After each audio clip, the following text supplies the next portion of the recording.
Welcome to What If Sleepstorian, where What If whispers timeless tales into dreams. Breathe deeply, let your mind soften, and drift into tonight's gentle story. What if shadows themselves held memories in a fog-wrapped city, where brilliant minds encountered mysteries that dwelt between the world of reason and the realm of whispers? So dim the lights, find your most comfortable position, and let these whispered narratives carry you softly towards sleep. The fog rolled through London like a living thing, soft and grey and patient, wrapping itself around the gas lamps until their yellow glow became halos of misted light. In the quieter quarters of the great city, where the cobblestones still held the warmth of afternoon despite the creeping evening chill, the mist seemed to pause, to linger, as if it too found comfort in the familiar corners of Baker Street. Number 2, 21B stood as it always had, its windows glowing amber against the gathering dusk, the familiar silhouette of its Georgian facade both welcoming and watchful. The building breathed with the rhythm of old wood settling, of fires crackling in hearths, of lives lived fully within its protective walls. But tonight, as the fog pressed closer against the window panes, something stirred within those familiar rooms that had not stirred for many years. Dr. John Watson sat in his favoured armchair, the leather worn soft from countless evenings spent in contemplation. His medical bag rested beside him, as it always did, ready for the next call to duty, though the day's rounds had been mercifully quiet. The fire in the grate cast dancing shadows across the Persian carpet, and Watson found himself watching those shadows with unusual attention, noting how they seemed to move with a life of their own, independent of the flames that birthed them. Across from him, Sherlock Holmes stood by the window, his tall frame silhouetted against the fog-diffused light of the street below. His long fingers pressed against the glass, and Watson could see the faint condensation of his breath creating small clouds that bloomed and faded with each quiet exhalation. There was something different about Holmes tonight, though Watson could not quite place what it was. Perhaps it was the unusual stillness of his posture, or the way his sharp eyes seemed to be searching not the street below, but something far more elusive.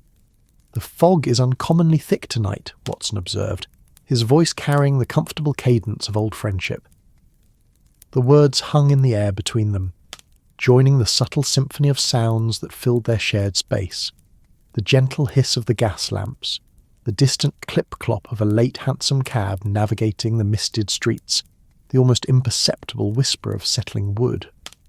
Holmes turned from the window, and in the firelight his aquiline features appeared sharper than usual, as if carved from shadow itself. "Indeed, Watson, but fog is merely water vapour suspended in air. It explains the reduced visibility, the muffled sounds." He paused, his grey eyes reflecting the amber glow of the room. "It does not, however, explain the distinct sensation that we are being observed." The words settled into the room like stones dropping into still water, creating ripples of unease that Watson felt rather than heard. He set down his evening paper, the rustling of the pages unnaturally loud in the sudden quiet that followed Holmes's observation. Observed? By whom? Holmes moved away from the window with that peculiar grace he possessed, his footsteps silent on the carpet despite his considerable height. He paused before the fireplace, his hands clasped behind his back, his gaze fixed on the dancing flames. "That, my dear fellow, is precisely what I cannot determine. For the past 3 evenings I have felt the unmistakable weight of scrutiny. Yet, when I search for its source—" He gestured toward the window with one pale hand. Nothing. No movement in the buildings opposite, no figure lurking in doorways, no eyes peering from the fog itself. Watson rose from his chair, drawn by his friend's unusual demeanour. In all their years of shared lodgings and shared adventures, he had rarely seen Holmes express uncertainty with such quiet intensity. The detective was a man who dealt in facts, in evidence, in the tangible threads that wove together to create the tapestry of truth. To hear him speak of feelings, of sensations that could not be measured or catalogued, was both fascinating and faintly troubling. "Perhaps it is merely the season," Watson suggested, though even as he spoke he felt the inadequacy of his words.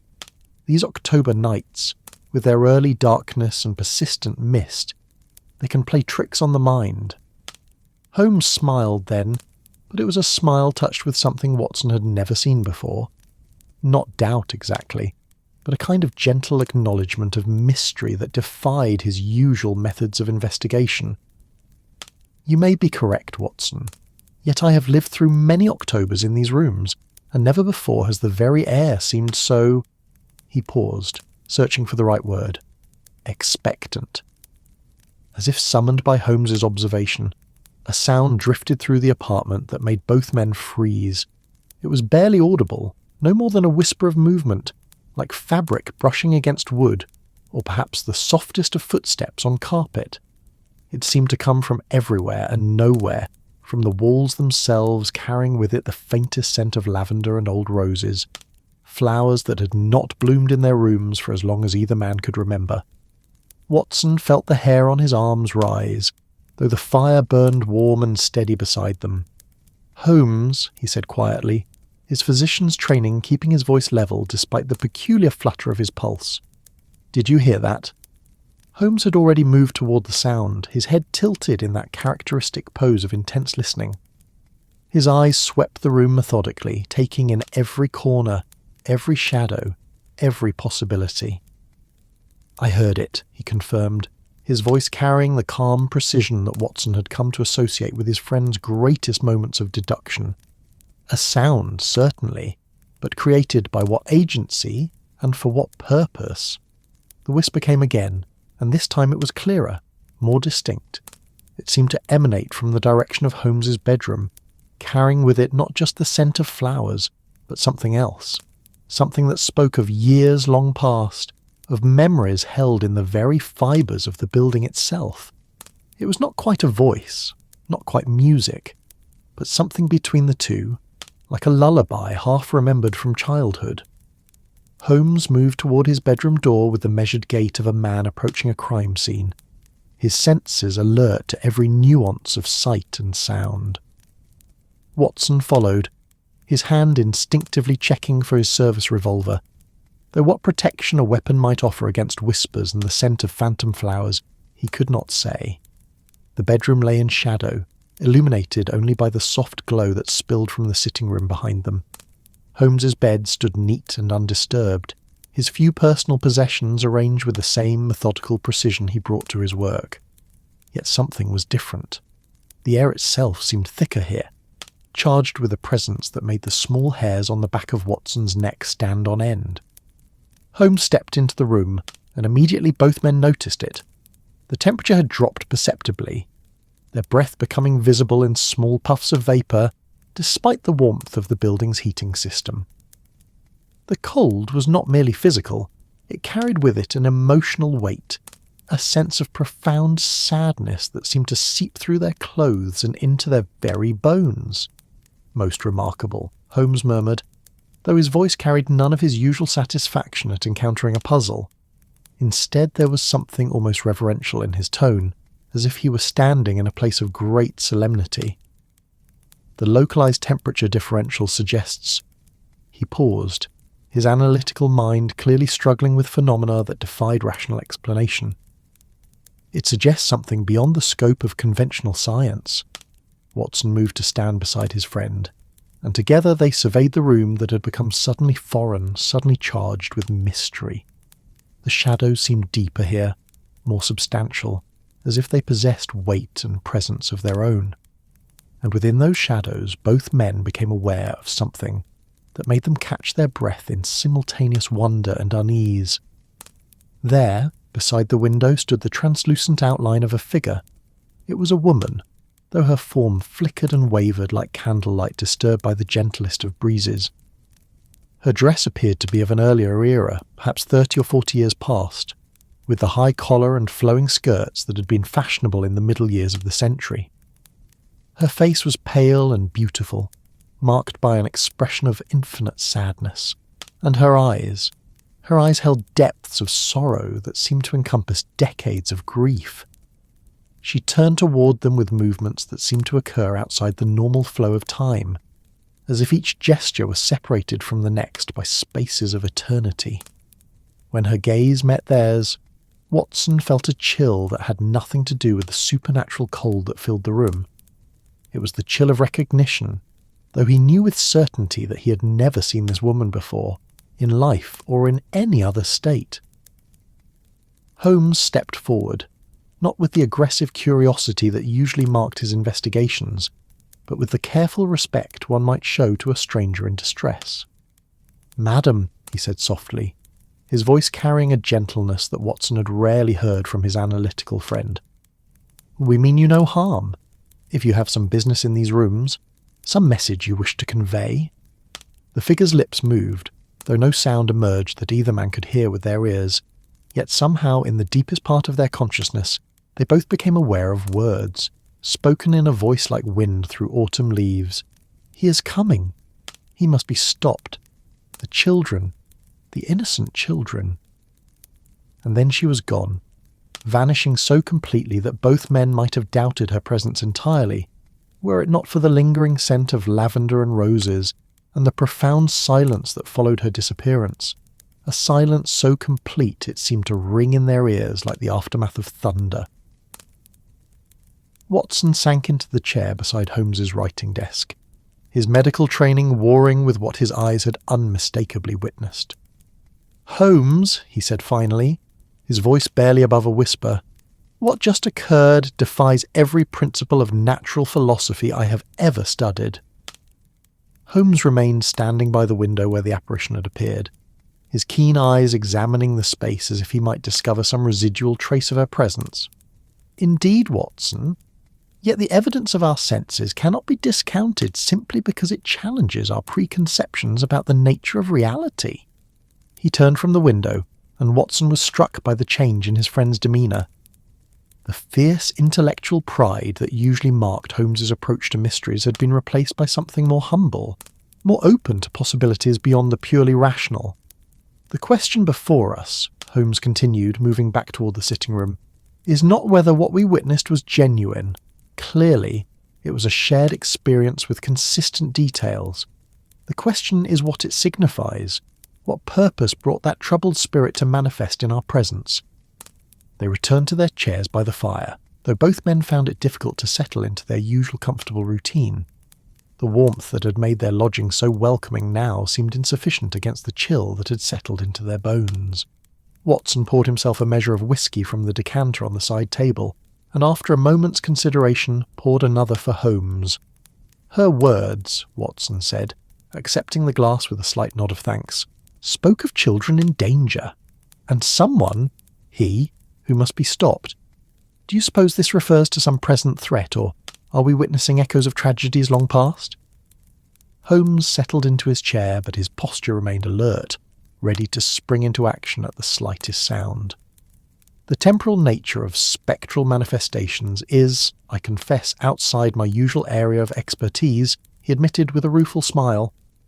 "However, her urgency suggests a matter of immediate concern rather than historical reflection." As if summoned by their discussion, another sound drifted through the apartment, this time from above, from the rooms that Holmes knew to be unoccupied. It was the sound of footsteps, slow and measured, pacing back and forth across the floorboards with the rhythm of someone deep in agitated thought. The footsteps paused directly over their sitting room, and both men found themselves looking upward, as if they might pierce the ceiling with their gaze. "Mrs. Hudson mentioned no new tenants," Watson observed, though his voice lacked conviction. They had both lived in the building long enough to know the sounds of their neighbours, and these footsteps belonged to no one they recognised. Holmes rose from his chair with fluid grace, his decision made in the space of a heartbeat. "Then we must investigate. If there is indeed someone in those rooms, they may be connected to our mysterious visitor. And if there is not—" He paused, a slight smile playing about his lips. "Well, then we shall have learned something equally valuable about the nature of the phenomena we are experiencing."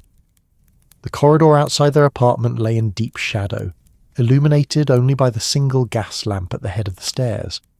The familiar surroundings seemed subtly altered in the dim light, as if the building itself had shifted during their strange encounter. Holmes produced a small oil lamp from the hall table adjusting the wick until it cast a steady golden glow that pushed back the encroaching darkness. The stairs to the upper floor creaked softly under their weight, each step accompanied by the faint groan of wood that had supported countless climbers over the decades.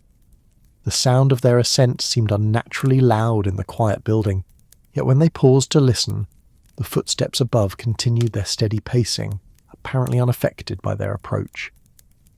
The door to the upper apartment stood slightly ajar, though Holmes was certain he had seen Mrs. Hudson lock it securely just days before. A thin line of light seeped through the gap, not the warm yellow glow of gas or oil, but something cooler, more ethereal, like moonlight distilled into liquid form. Holmes pushed the door open with gentle pressure, and immediately both men were struck by the scene that met their eyes. The rooms were furnished, but not with the practical pieces that had been there during their last visit. Instead, the space was filled with the delicate furniture of an earlier era. A writing desk of polished mahogany, chairs upholstered in faded brocade, a small pianoforte whose ivory keys gleamed in the strange light that seemed to emanate from the very air. But it was not the furniture that captured their attention. It was the figure seated at the writing desk. He was a man of perhaps 50 years, his dark hair streaked with premature silver, his face bearing the kind of austere handsomeness that spoke of education and refinement. He wore the clothing of a gentleman from 3 decades past, and his entire being possessed the same translucent quality they had observed in the woman below. Yet where her presence had been marked by sadness and urgency, his radiated a cold satisfaction that made Watson's blood run chill. The figure looked up from his writing as they entered, and his smile was a thing of terrible beauty, charming, intelligent, and utterly without warmth. When he spoke, his voice carried the cultured accents of the upper classes, but underneath the polished tones lay something that made both men step instinctively closer together. "Ah, visitors," he said, setting down his pen with deliberate precision. "How delightful! I so rarely receive callers these days." His gaze moved from Holmes to Watson and back again, assessing them with the cool calculation of a predator evaluating potential prey. "Though I must say, you seem remarkably solid for this hour of the evening. Most of my guests are considerably more translucent." Holmes stepped forward, his analytical nature overriding his natural caution.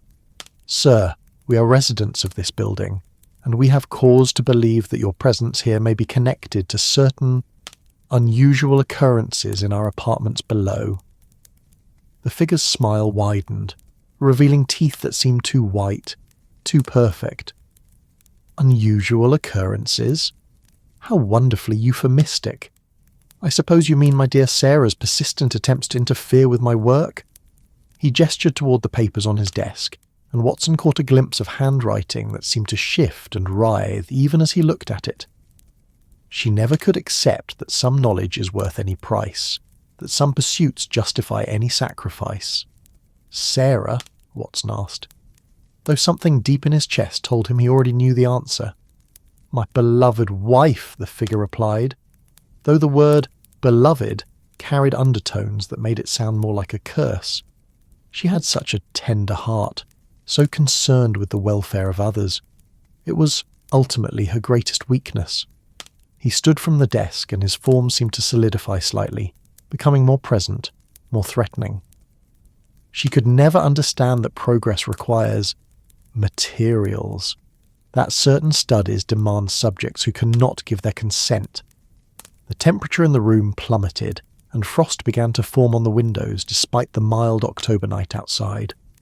Both Holmes and Watson felt the chill penetrate their clothing, their skin settling into their bones with the weight of absolute cold.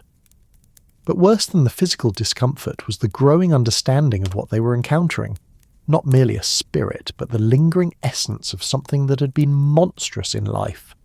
"The children," Holmes said quietly, his brilliant mind assembling the pieces of the puzzle with horrifying clarity. "You experimented on children." The figure's smile became something truly terrible. "I studied them," he corrected with scholarly precision. "The nature of fear, the physiology of terror, the exact point at which the human spirit separates from its corporeal shell.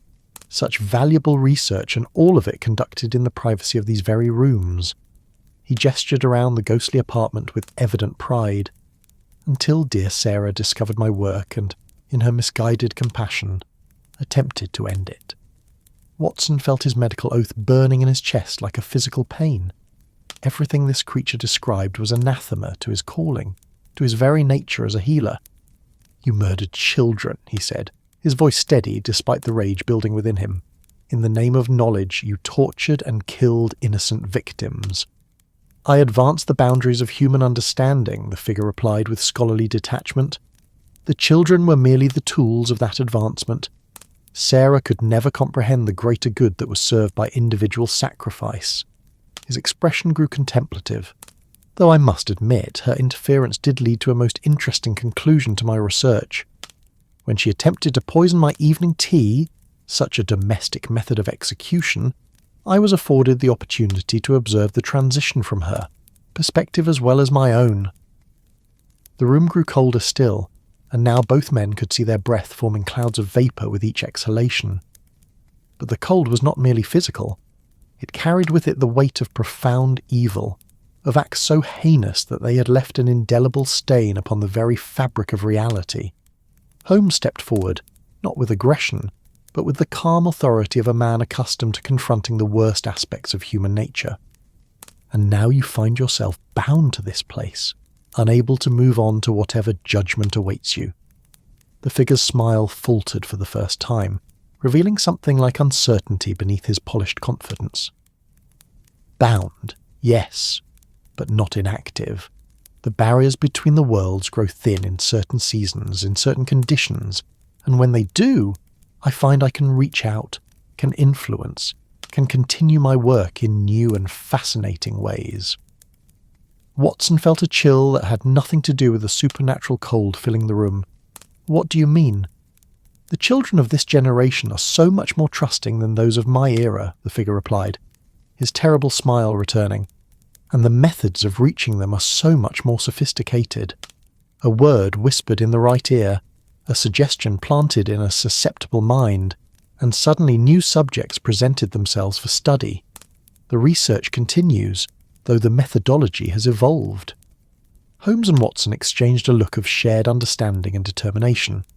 Whatever this creature had been in life, whatever power it retained in death, it represented a clear and present danger to the innocent. The woman's warning, Sarah's warning, had been correct. He had to be stopped. But how did one stop something that was already dead, that existed in a state between the physical and the ethereal? Holmes's rational mind raced through possibilities, while Watson's more intuitive nature simply prepared for action, though what form that action might take remained unclear. The figure must have sensed their resolve, for his demeanour shifted suddenly from scholarly amusement to something far more predatory. The air around him began to shimmer with a heat that contrasted starkly with the freezing temperature of the room, and his form solidified until he appeared as real and present as either of the living men who faced him. "You think it will interfere with my work," he said, his cultured voice taking on harmonics that resonated strangely in their ears. "How admirable, how futile. You are but flesh and blood, bound by the limitations of your corporeal existence. I am beyond such constraints now, free to pursue knowledge in ways that living men cannot even imagine." He raised his hand, and both Holmes and Watson felt an invisible force seize them, lifting them slightly off their feet and holding them suspended in the frigid air. The sensation was indescribable, like being gripped by hands of ice and shadow, hands that seemed to reach not just around their bodies but into their very souls. "Perhaps you would care to participate in my current study," the figure continued conversationally, as if he were inviting them to tea rather than threatening their lives. "The effects of prolonged terror on the rational mind, the point at which even the most logical of men abandons reason in favour of pure survival instinct. Mr. Holmes, your reputation for analytical thinking makes you a particularly intriguing subject." Holmes struggled against the invisible bonds that held him, not with panic, but with the methodical determination he brought to all challenges. His mind raced through everything he knew about the supernatural, about the ways in which the living and the dead might interact. There had to be something, some principle or rule that would give them leverage against this creature, and then, cutting through the supernatural cold and the weight of malevolent presence, came the sound they had heard before, the whisper of fabric against wood, the soft footsteps of someone approaching with gentle urgency. The scent of lavender and roses bloomed in the frigid air, and the temperature of the room began to moderate slightly. The figure holding them captive hissed like a snake disturbed in its coil. "Sarah," he said, her name dripping with centuries of accumulated venom. "My eternal companion, my persistent burden, still trying to undo what cannot be undone." She materialized between her husband and the two living men, her translucent form interposing itself like a shield against his malevolent power. Where she stood, the air grew warmer. The oppressive weight of evil seemed to lift slightly, and Holmes and Watson found themselves lowered gently back to the floor. Sarah turned to face them, and they could see that her beautiful features were marked by infinite sadness, but also by an implacable determination. When she spoke, her voice seemed to come from everywhere at once, carrying with it the weight of decades of grief and guilt. "He speaks truth about his continued influence," she said, her words rustling through the room like wind through dying leaves. "Though his body perished with mine those 30 years past, his spirit remains bound to this place, and through this place he reaches out to corrupt and destroy. The children who have gone missing in this neighbourhood, the ones whose disappearances the police cannot explain." Her voice caught with emotion that transcended death itself. "They are his doing, drawn by whispers only they can hear to fate too terrible to contemplate." Holmes felt the familiar thrill of understanding, the moment when disparate pieces of information suddenly assembled themselves into a coherent pattern. The missing children from Marylebone, the unexplained disappearances that have puzzled Scotland Yard for months. You're saying this creature is responsible? "I have tried to warn, to interfere, to break his influence where I could," Sarah continued, her form flickering with the intensity of her emotion. "But my power is limited, bound by love and sorrow rather than driven by malice and hunger. I can protect sometimes, but I cannot truly stop him. That task requires the intervention of the living." The male figure laughed, a sound like breaking glass in winter air. "How touching. My devoted wife, still trying to thwart my work after all these years, still believing that her weak compassion can overcome the power of true knowledge." He began to advance on them, his form growing more solid and threatening with each step. "But she has made one crucial error. She has provided me with new subjects whose understanding of the world's hidden truths will make their terror all the more exquisite." Watson felt his military training assert itself, overriding the supernatural fear that threatened to paralyze his limbs. He might not understand the metaphysical rules that governed this confrontation, but he understood courage, sacrifice, and the protection of the innocent. "What must be done?" he asked Sarah, his voice steady despite the circumstances. "How can we stop him permanently?" Sarah's form grew brighter, more substantial, as if his willingness to act was somehow lending her strength. "His essence is bound to this place by the objects of his work, the instruments he used in his terrible experiments.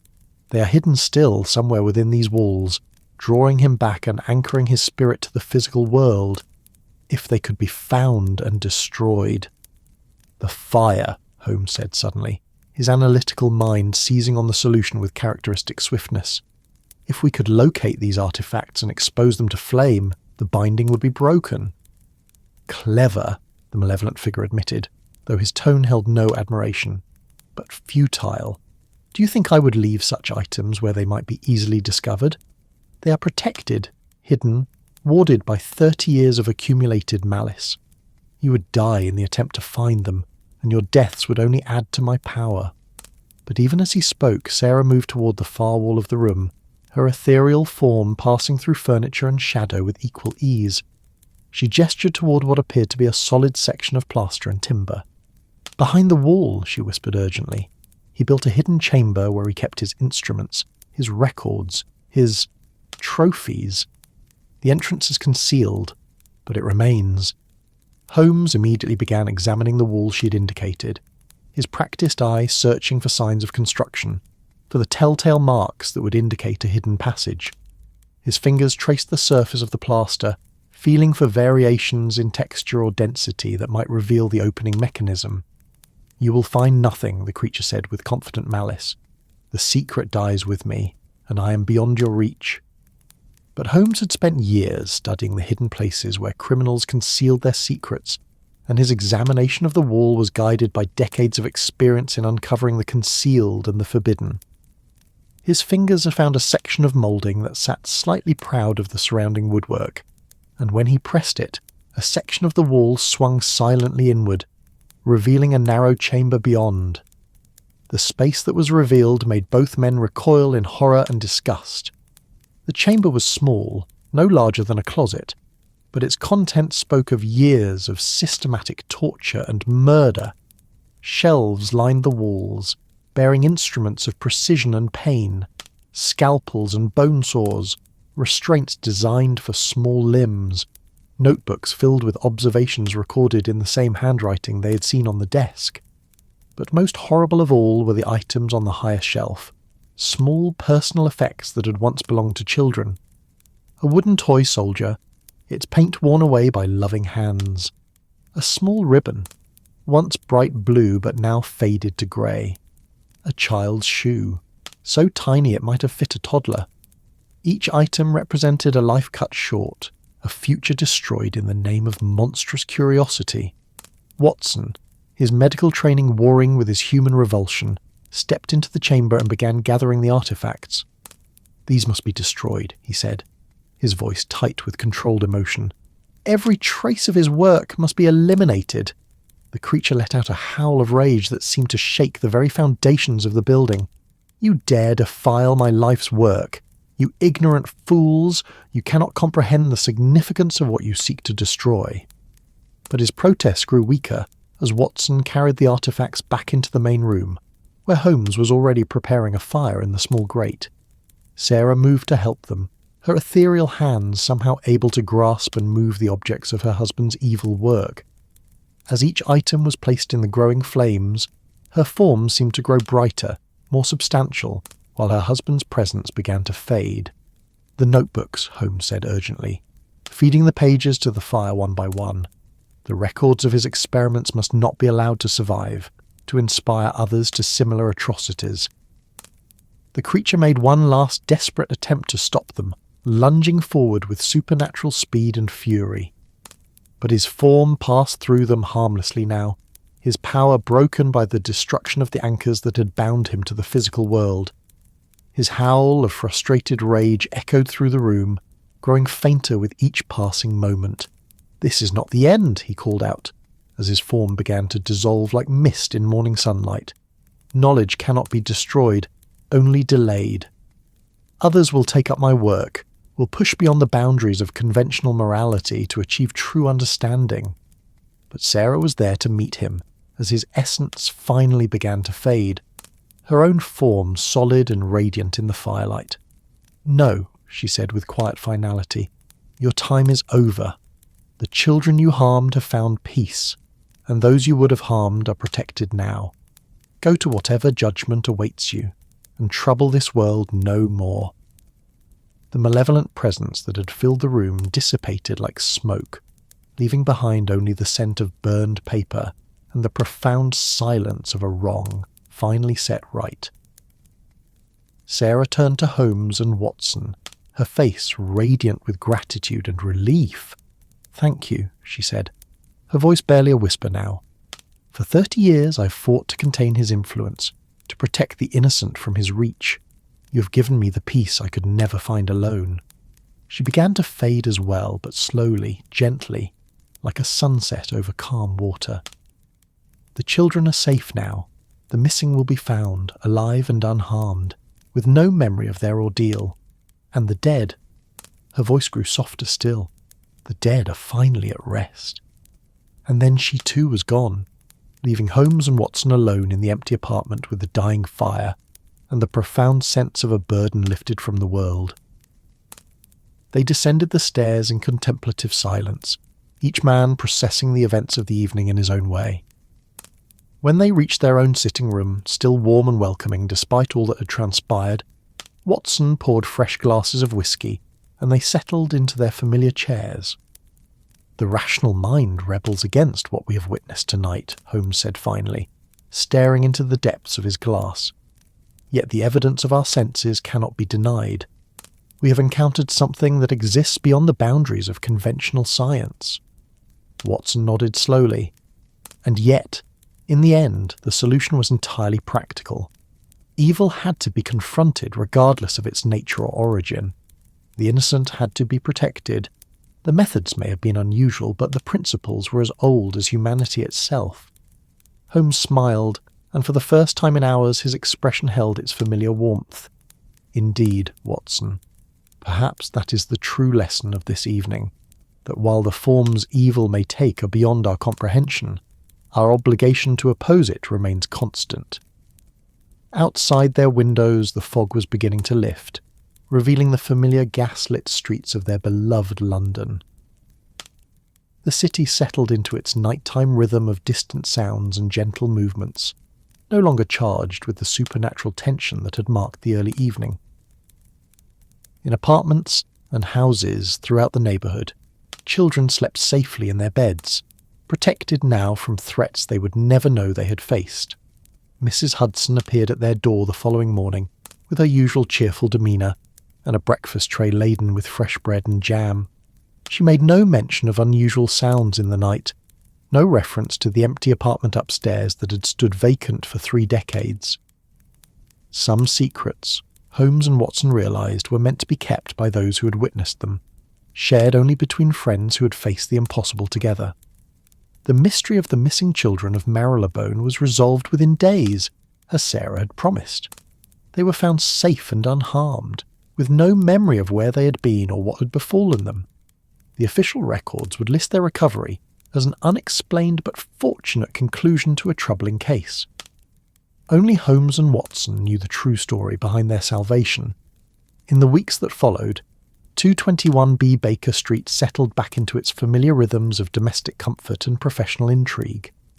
Holmes returned to his cases of theft and fraud, of adultery and embezzlement, crimes that were entirely human in origin and solution. Watson resumed his medical practice, tending to patients whose ailments could be diagnosed and treated with conventional methods. But sometimes, in the quiet evening hours when the fog rolled in from the Thames and the gas lamps created halos of misted light in the darkness, both men would pause in their reading or their conversation, listening to the gentle sounds of their homes settling around them. They would think of Sarah and of the terrible burden she'd carried for 3 decades, and of the peace that had finally come to her troubled spirit, and sometimes, carried on the evening breeze or the whisper of settling wood, they would catch the faintest scent of lavender and roses, not mournful now, but peaceful, like flowers blooming in a well-tended garden. It was Sarah's way, they came to understand, of letting them know that all was well, that the innocent slept safely, and that love and compassion had triumphed over the forces of darkness. The fog would roll through London like a living thing, soft and grey and patient, wrapping itself around the gas lamps and the familiar corners of Baker Street. But now it carried with it not mystery and menace, but the gentle promise of rest, of dreams undisturbed by supernatural terror, of a world made safer by the courage of those willing to stand against the darkness.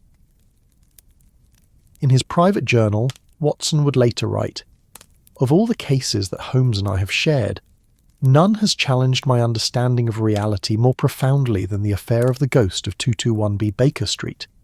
Yet in facing the supernatural, we discovered that the principles we live by, courage, compassion, the protection of the innocent, are not merely human constructs but fundamental forces that transcend the boundaries between life and death. Evil, in whatever form it takes, must be opposed. Justice, whether achieved in this world or the next, must be served. And love, the greatest force of all, endures beyond the grave itself." Holmes, for his part, would never speak publicly of their supernatural encounter. But those who knew him well noticed a subtle change in his demeanour. a greater openness to possibilities beyond the purely rational, a deeper understanding that the world contained mysteries that could not be solved through logic alone but required wisdom, courage, and above all, compassion. The seasons turned as seasons do, autumn giving way to winter, winter yielding to spring, and with each passing month, the memory of that strange October night became both more distant and more precious. The building at 221B Baker Street continued to house its familiar residents, but now it held something more, a sense of peace that seemed to emanate from its very walls, a feeling that those who dwelt within were protected by more than mere locks and sturdy doors. Mrs. Hudson, though she never spoke of it directly, seemed to sense the change in her building's atmosphere. She moved through her daily tasks with a lighter step, hummed old melodies as she climbed the stairs, and spoke with genuine warmth of the feeling of home that seemed to permeate every corner of the structure. When asked by prospective tenants about the building's history, she would simply smile and say that it was a place where good always triumphed over evil, where love conquered hate, and where the innocent were always protected. The upper apartment, which had stood empty for so long, was eventually rented to a young family, a mathematics professor from Oxford, his wife who painted watercolours of London's gardens, and their twin daughters who filled the once haunted rooms with laughter and the sound of small feet running across wooden floors.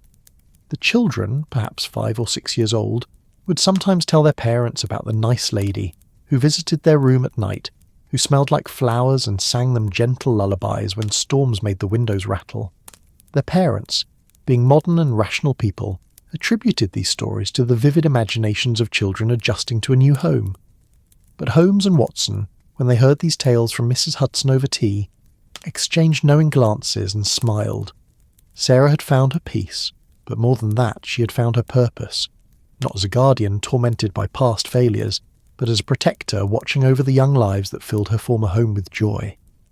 Watson found himself taking different routes through London in his daily rounds, paths that led him past schoolyards and parks where children played under the watchful eyes of their caregivers.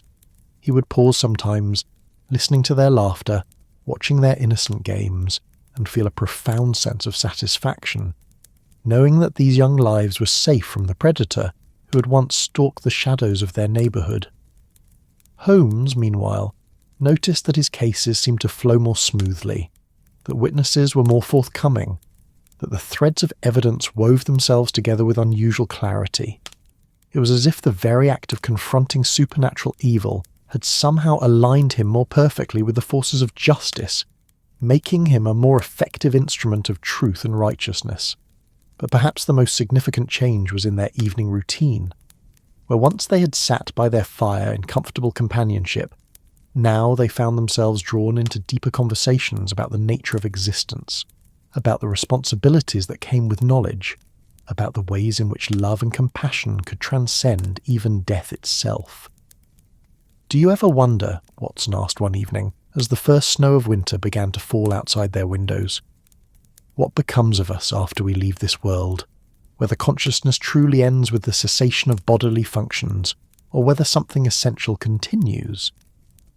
Holmes, who had once dismissed such questions as unprofitable speculation, now considered the query with the same serious attention he gave to matters of evidence and deduction. "I find myself increasingly convinced," he said slowly, "that consciousness is not merely a product of neural activity, but something far more fundamental. Our encounter with Sarah and her husband suggests that awareness, intention, and moral choice persist beyond physical death." The fire crackled softly between them, casting dancing shadows that seemed friendly now rather than ominous. Outside, the snow continued to fall, blanketing London in pristine white that muffled the usual sounds of the city and created a sense of peaceful isolation. "The question that troubles me," Watson continued, "is whether we truly solved anything that night, or merely postponed a greater reckoning." The creature spoke of others who might continue his work, of knowledge that could not be destroyed. Holmes nodded thoughtfully. "A valid concern. Evil, it seems, is not a finite quantity that can be eliminated through a single decisive action. Rather, It appears to be a constant force that must be continually opposed by those with the courage and wisdom to recognise it. He paused, sipping his whiskey contemplatively. But that night taught us something equally important. That good is also a constant force, equally persistent, equally powerful when wielded by those who understand its true nature. As if summoned by their conversation, a gentle warmth filled the room, accompanied by the faintest whisper of familiar fragrance. Both men looked up from their drinks, not with alarm as they once might have, but with the quiet recognition that comes when an old friend makes their presence known. The warmth lingered for just a moment, carrying with it a sense of profound gratitude and peace. Then it faded, leaving behind only the comfortable sounds of their home settling around them and the soft hiss of snow against the window panes. "She approves of our conversation," Watson observed with a gentle smile. "Indeed," Holmes agreed. "And perhaps she wishes us to understand that our work is not finished, that there will always be those who need protection, mysteries that require solving, evils that must be confronted." The months passed, and their quiet neighbourhood remained peaceful. The children played safely in the streets, the families slept undisturbed in their beds, and the only mysteries that troubled Baker Street were the conventional crimes that Holmes solved with his customary brilliance. Yet both men remained alert to subtle signs that might indicate supernatural threats, and their enhanced sensitivity to the unusual served them well in their more mundane investigations. There was the case of the widow whose late husband seemed to be moving objects in their home. Not a haunting, as it turned out, but a clever scheme by her nephew to drive her to madness so he might inherit her estate. Holmes solved it by noticing that the supernatural incidents only occurred when the nephew was present, a pattern that spectral manifestations would not follow. There was the mystery of the church where parishioners reported seeing angels in the bell tower, which proved to be smugglers using the religious building as a waypoint for their illegal goods, with white sheets and clever lighting creating the illusion of celestial visitation. Watson's medical knowledge proved crucial in identifying the effects of the opium the smugglers were transporting. Each case reinforced their understanding that most mysteries had perfectly natural explanations, but their experience with genuine supernatural phenomena had taught them to remain open to all possibilities. They had learned to distinguish between the tricks of criminals and the reality of forces beyond conventional understanding. Spring arrived early that year, filling London with the scent of blooming flowers and the sound of birds returning from their southern migrations. The cherry tree that grew in the small garden behind their building burst into glorious pink bloom, and Mrs. Hudson delighted in arranging fresh flowers throughout the building. It was during this season of renewal that they received their first visitor connected to their supernatural adventure. She was a young woman, perhaps 25 years old, with the intelligent eyes and practical demeanour of someone accustomed to dealing with difficult situations. She introduced herself as Miss Catherine Pemberton, and her story immediately captured their attention. "Gentlemen," she began, settling into the chair they offered, with the grateful sigh of someone who had travelled far, "I come to you because of your reputation for solving the impossible, for seeing truth where others see only confusion, but also because I have been told that you have experience with matters that extend beyond the purely criminal." Holmes and Watson exchanged a meaningful glance. Word of their supernatural encounter had not spread through official channels, but London's network of whispered rumours and half-believed stories was more efficient than any telegraph system. "You may speak freely," Holmes assured her. "We have indeed encountered phenomena that challenge conventional understanding." Miss Pemberton's relief was visible. "Then perhaps you can help me understand what has happened to my family's estate in Yorkshire. For 3 generations, the Pemberton women have served as guardians of something. We were never told exactly what, only that it must be protected, that certain rooms in our ancestral home must never be opened, certain rituals must be performed to keep something contained." She paused, gathering her thoughts before continuing. "My grandmother died last winter, and with her went the knowledge of these protections. I found her journals, filled with references to the sleepers and the binding, and the price that must be paid for ancient sins. But the crucial pages have been torn out, and now," she shuddered slightly, "now things are waking up that should have remained asleep." Watson leaned forward in his chair, his medical instincts alert to the genuine distress in the young woman's voice. "What sort of things, Miss Pemberton?" "Sounds in the walls that follow no pattern, cold spots that move through the house like living creatures, shadows that fall the wrong way regardless of where the sun stands in the sky." Her voice dropped to barely above a whisper. "And dreams, gentlemen.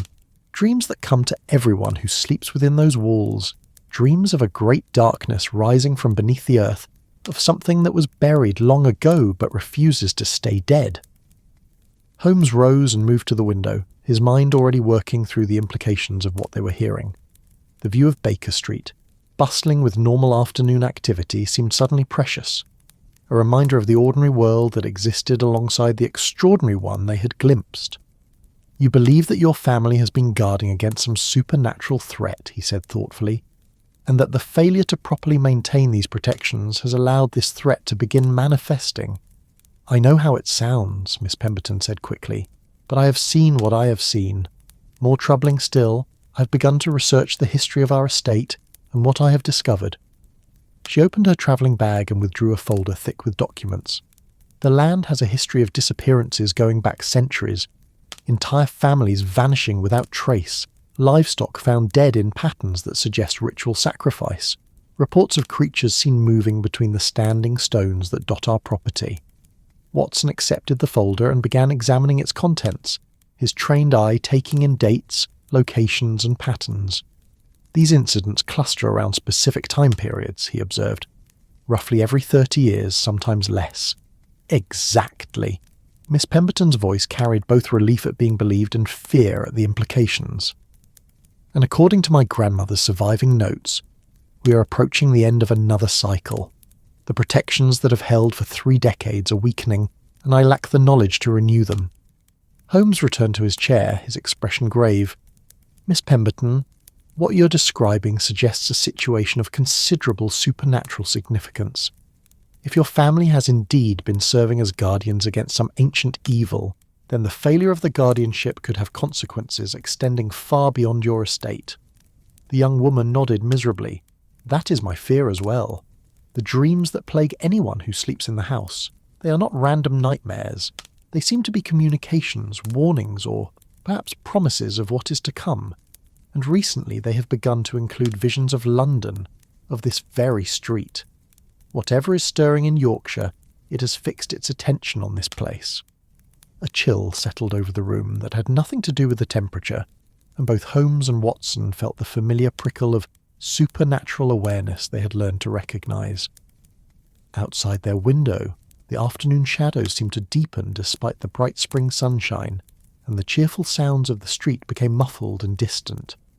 "Then it would seem," Holmes said with quiet determination, "that our education in matters supernatural is far from complete. Miss Pemberton, we will accompany you to Yorkshire and investigate this threat. Whatever ancient evil your family has been containing, it must not be allowed to escape its bounds." Watson nodded his agreement, already mentally preparing for another journey into the unknown. "When do we leave?" "Tomorrow morning," Miss Pemberton replied with evident relief. "I have taken rooms at the Crown Inn in the village near our estate, the house itself. I confess, gentlemen, I have not been able to spend a full night there since my grandmother's death. The dreams are too intense, too real. But with your help, perhaps we can discover what must be done to restore the protections." They spent the remainder of the afternoon planning their expedition and reviewing the documents Miss Pemberton had brought. The papers painted a picture of an ancient evil that had been bound by ritual and sacrifice, contained by knowledge passed down through generations, held in check by the vigilance of a single family line. But now that line was broken, the knowledge lost, and something that had slumbered for decades was beginning to stir. That night, as they prepared for bed, both Holmes and Watson found themselves pausing by their windows, looking out at the peaceful street below. The gas lamps glowed warmly in the darkness, the familiar buildings stood solid and reassuring in the gentle evening breeze. Yet both men could sense something in the air that had not been there before, a tension, a watching presence, a sense that forces beyond their understanding were beginning to move. "Holmes," Watson said quietly as they met in the hallway between their bedrooms, Do you think our encounter with Sarah and her husband was merely the beginning of something larger? That we have somehow been chosen to serve as guardians ourselves? Holmes considered the question with the same serious attention he gave to all mysteries. I believe, Watson, that when one opens oneself to the reality of supernatural forces, one becomes visible to both the good and the evil among them. Sarah recognized us as allies in the fight against darkness. It stands to reason that other entities, both benevolent and malevolent, would take note of our activities. He paused, his keen eyes reflecting the gaslight from the hallway fixture. But if that is the case, if we have indeed been marked as participants in some larger conflict between the forces of light and darkness, then I can think of no finer companion with whom to face such challenges. Watson smiled, feeling the warmth of friendship that had sustained them through countless adventures, both natural and supernatural. Nor can I, Holmes. Whatever awaits us in Yorkshire, we shall face it together. The next morning dawned crisp and clear, with the promise of good weather for travelling. Mrs. Hudson fussed over them as they prepared to depart, packing extra food and warm clothing despite their protest that they would likely be gone only a few days. Her intuition, honed by years of caring for tenants who regularly faced danger, told her that this journey was different from their usual expeditions. "You take care of yourselves," she said firmly, pressing a packet of her finest tea into Watson's travelling bag. "And you come back safe to us, do you hear? This old building isn't the same when you're away." As their hansom cab pulled away from Baker Street, both men looked back at the familiar facade of their home. The morning light struck the windows at just the right angle to create the illusion of a figure standing at their sitting-room window, a translucent form that might have been Sarah, watching over their departure with the same protective instinct she showed toward the children upstairs. The train journey to Yorkshire passed in contemplative silence, each man lost in his own thoughts about what they might find at the Pemberton estate. Miss Pemberton had taken an earlier train, giving them time to discuss the situation privately and prepare themselves mentally for another encounter, with forces beyond conventional understanding. The countryside rolling past their window was beautiful in the way that only English spring could be. Green hills dotted with sheep, hedgerows bursting with new growth, villages nestled in valleys like illustrations from a storybook. Yet as they travelled north, both men noticed subtle changes in the landscape that spoke to their enhanced sensitivity to supernatural phenomena. The birds seemed fewer and quieter than they should be in spring. The sheep in the fields clustered together in tight groups, their backs turned towards certain directions as if avoiding something they could sense but not see. And the people in the villages they passed through moved with a hurried urgency that suggested unease, as if they too felt the presence of something troubling in their peaceful countryside. "The influence is spreading," Holmes observed as they passed through a market town where the usual cheerful bustle of commerce seemed subdued. "Whatever is awakening in Yorkshire, its effects are being felt across a considerable distance." Watson nodded, his medical training allowing him to recognise the signs of a population under subtle stress. The question is whether this represents the natural expansion of supernatural influence, or whether the entity involved is actively extending its reach.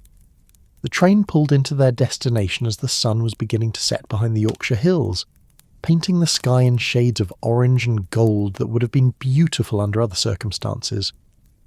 But now the fading light seemed ominous, a reminder that darkness was approaching, and with it, whatever forces stirred in the ancient estate that waited for them. Miss Pemberton met them at the station, her relief at their arrival evident in every line of her posture. She'd arranged for a carriage to take them to the village inn, where they would spend the night before approaching the estate proper in the morning light. "The dreams have grown stronger since I left London," she told them, as their carriage wound through narrow country lanes bordered by stone walls older than memory. "I find myself experiencing them even during my afternoon rest. Visions of darkness rising from deep places, of bindings breaking one by one, of something vast and hungry turning its attention toward the world of the living." The Crown Inn was a structure that had served travellers for centuries, its low beams and diamond-paned windows speaking of an age when the world was smaller and mysteries were more openly acknowledged. The innkeeper, a man whose family had served the local community for generations, greeted them with the careful politeness of someone who knew more than he was willing to say. "You'll be wanting the rooms Miss Pemberton arranged," he said, his eyes avoiding theirs as he spoke. "And you'll be visiting the old estate, I suppose? Begging your pardon, gentlemen, but you might want to reconsider that plan. There's been disturbances up that way, sounds in the night, lights where no lights should be. The local folk, we've learned to keep our distance." Holmes leaned forward slightly, his attention caught by the man's obvious distress. "What sort of disturbances, Mr. Harwick, sir? Thomas Harwick. My family's run this inn for 200 years, and we've always known the Pemberton place was different. But lately—" He shook his head, his weathered features creased with worry. "The very air tastes wrong when the wind comes from that direction. And the animals, sir, they won't graze in the fields closest to the estate. Even the birds won't fly over it." They spent the evening in the inn's common room, listening to the quiet conversations of local farmers and villagers. The talk was all of ordinary things, weather and crops, local gossip and family news, but underneath the surface chatter ran an undercurrent of unease that confirmed their growing understanding of the situation. Whatever slept beneath the Pemberton estate was stirring, and its influence was spreading like ripples on a pond, affecting everything within an ever-widening circle. The question was whether they could reach the source and restore the ancient protections before that influence grew too strong to contain. As they prepared for bed, Watson found himself standing at his window, looking out over the village toward the dark hills where the estate waited. Somewhere in that darkness, forces older than human civilization were testing the boundaries of their ancient prison. And tomorrow, he and Holmes would walk willingly into the heart of that supernatural storm, armed with nothing but their courage, their friendship, and their hard-won understanding that love and compassion were stronger than any darkness. The night passed without incident, though both men experienced dreams filled with shadows and whispers, with glimpses of vast spaces beneath the earth where things that should not exist waited with patient hunger for their moment of release. But they woke refreshed and determined, ready to face whatever challenges the ancient estate might present. The morning was crisp and bright, with bird song filling the air and sunlight streaming through their windows like a promise that goodness and light would prevail over the forces of darkness. Holmes reflected as he prepared for the day ahead. Exactly the sort of morning that made a man grateful to be alive and determined to protect the world that had given him such beauty. Whatever waited for them at the Pemberton estate, they would face it together, with the same courage and determination that had seen them through their encounter with the ghost of 221B Baker Street.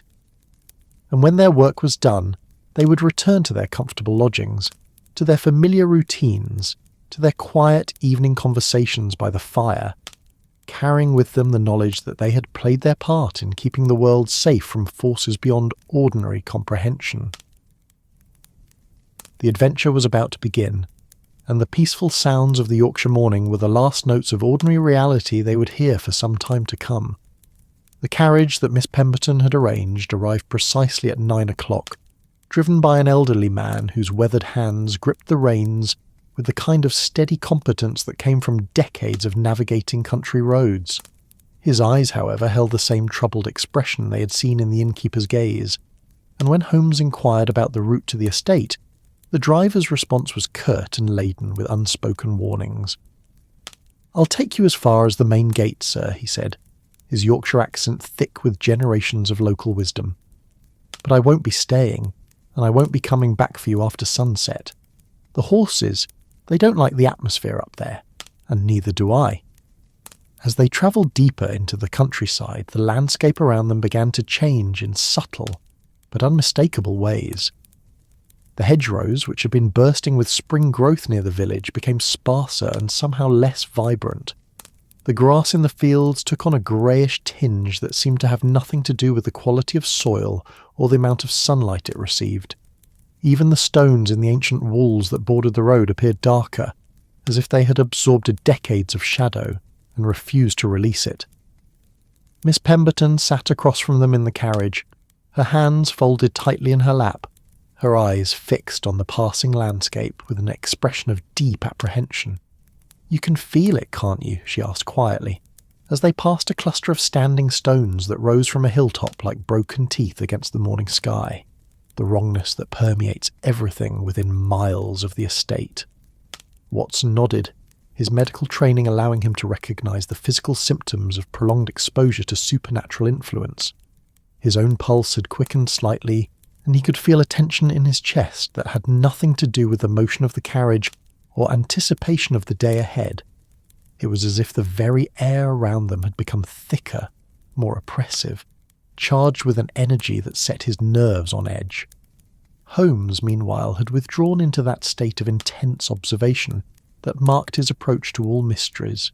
His sharp eyes catalogued every detail of their surroundings, the way the shadows fell at angles that defied the position of the sun, the absence of bird song despite the presence of trees that should have been filled with nesting pairs, the peculiar quality of light that seemed to drain colour from everything it touched.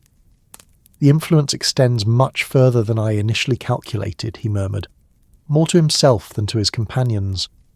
"Whatever lies at the heart of your estate, Miss Pemberton, has had decades to establish its presence in this landscape. The very stones remember its touch." The carriage rounded a curve in the road, and suddenly the Pemberton estate lay before them, a sight that made all three passengers draw in their breath with a mixture of awe and unease. The house itself was magnificent, a sprawling Gothic manor that had been built in stages over several centuries, its towers and gables rising against the sky like a medieval cathedral. The stonework was exquisite, the proportions perfect, the architectural details speaking of craftsmen who had understood their trade with almost supernatural skill. But beauty alone could not disguise the aura of menace that hung over the entire property like a shroud. The windows, though clean and unbroken, seemed to reflect light differently than they should, creating the illusion that the house was looking back at them with cold, calculating intelligence. The grounds, which should have been coming alive with spring growth, appeared stunted and colourless, as if the earth itself were reluctant to support new life. Most disturbing of all were the standing stones that dotted the property and patterns that hurt the eye to follow. They were ancient beyond measure, older than the house, older than human memory, and they seemed to pulse with a rhythm that was almost but not quite perceptible. Watson found himself counting the stones instinctively, then losing track as his vision seemed to slip and slide when he tried to focus on them directly. 17 stones, Miss Pemberton said softly, noticing his difficulty. "My grandmother told me there were always 17, arranged in patterns that held meaning for those who built them. But lately," she paused, her voice catching slightly, "lately I sometimes count 18, or 16, or 20. As if the stones themselves are shifting when no one is watching." The carriage driver pulled up at the estate's main gate, a wrought iron barrier whose elegant scrollwork could not disguise the fact that it had been designed as much to keep things in as to keep them out. The lock was ancient but well maintained, and Miss Pemberton produced a key whose metal seemed to absorb light rather than reflect it. "This is as far as I go," the driver announced firmly, though his voice held genuine regret. "I'll wait in the village until tomorrow evening, but after that," he shook his head, "after that you'll need to find your own way back to civilization." They gathered their luggage and supplies, including the various tools and instruments that Holmes had deemed necessary for investigating supernatural phenomena. The driver watched them with the expression of a man who expected never to see them again, then urged his horses into a rapid departure that sent gravel flying from beneath the carriage wheels. As the sound of hoofbeats faded into the distance, an oppressive silence settled over the three companions. It was not the peaceful quiet of countryside solitude, but something heavier and more ominous, a silence that seemed to press against their eardrums and make their own breathing unnaturally loud. Miss Pemberton led them along the gravel drive that wound between carefully maintained lawns toward the main entrance of the house. The path was lined with ancient oak trees whose massive trunks and spreading branches should have created a cathedral of natural beauty. Instead, Their twisted forms seemed to writhe with barely contained malevolence, and their leaves, though full and green, rustled with sounds that had nothing to do with the gentle breeze that stirred the air. "My family has lived in this house for over 300 years, Miss Pemberton explained as they walked, her voice carefully controlled. Each generation has added to it, expanded it, made it more beautiful and more comfortable. But always, we have been told, there were rules that must not be broken, rooms that must not be opened, rituals that must be performed to keep the old agreements in force." Watson examined the facade of the house as they approached, his trained eye noting details that spoke of both grandeur and careful maintenance. "What sort of agreements?" he asked, though something in the quality of air around them suggested he might not want to know the answer. "Agreements made in darkness, sealed with blood, binding things that should never have been given form in the first place." Miss Pemberton's voice dropped to barely above a whisper. "My grandmother's journals speak of a bargain struck by our ancestor, Thomas Pemberton, in the year 1623. He was a scholar of what they called natural philosophy in those days, a man who pushed beyond the accepted boundaries of knowledge in pursuit of understanding." She paused before the massive oak door that served as the main entrance, her hand trembling slightly as she reached for the ornate door handle. He discovered something in the deep places beneath this land, something that had been sleeping since before human memory began, and instead of leaving it undisturbed, he made contact with it, learned from it, gained power and knowledge that no mortal man should possess. The door opened silently at her touch, revealing an entrance hall that took Watson's breath away. The space soared upward for 3 full stories, its walls lined with portraits of Pemberton ancestors whose eyes seemed to follow their movements with unsettling intensity. A grand staircase curved upward along one wall, its banister carved with intricate patterns that seemed to shift and change when viewed peripherally. Crystal chandeliers hung from the vaulted ceiling, their light creating prismatic patterns that danced across surfaces in ways that defied the laws of optics. But beneath the beauty lay something else, something that made Watson's skin crawl and his physician's instincts scream warnings. The air inside the house was thick with the weight of centuries of secrets, heavy with the presence of forces that existed beyond human comprehension. Every breath felt like an effort, as if the atmosphere itself were resisting their intrusion. Holmes stood in the centre of the entrance hall, his head tilted in that characteristic pose of intense listening. "The house itself is magnificent," he said finally, his voice carrying carefully controlled admiration. "But it serves as more than a dwelling. It's a focus, a lens that concentrates and directs supernatural energy. Every architectural detail has been designed to channel forces that most people cannot even perceive." Miss Pemberton nodded miserably.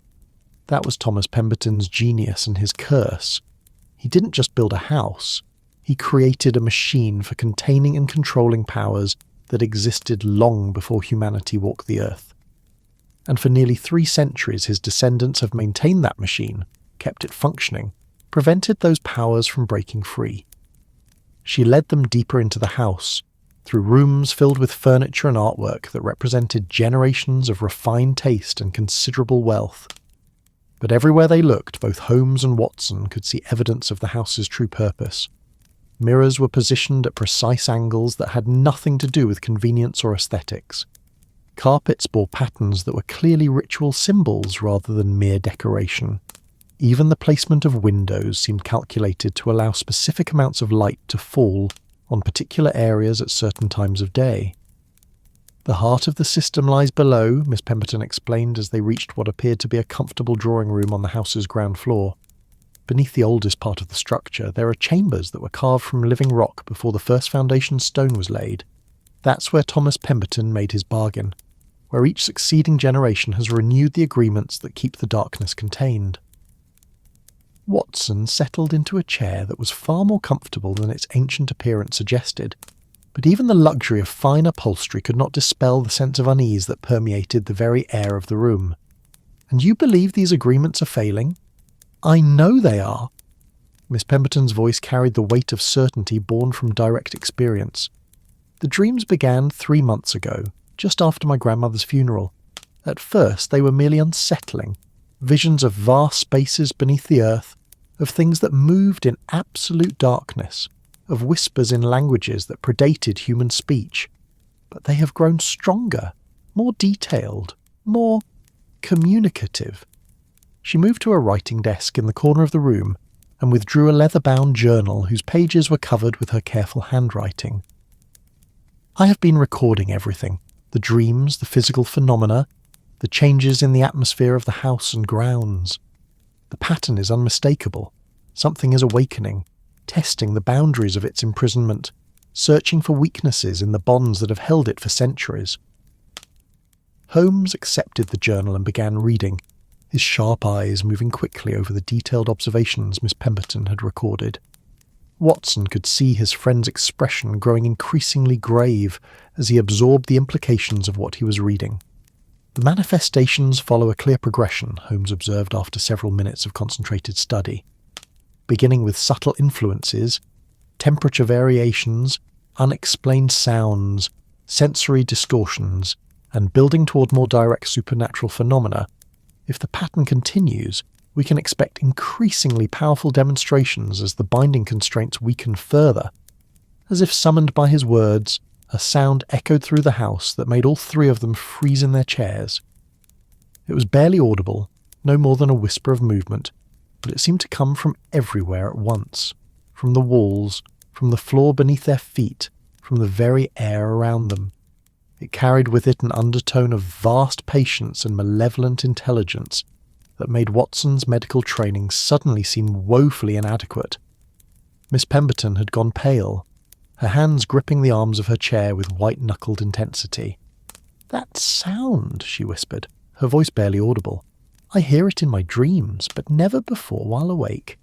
It's the sound of something immense shifting its position far below us, something that has been waiting for 3 centuries for its chance at freedom."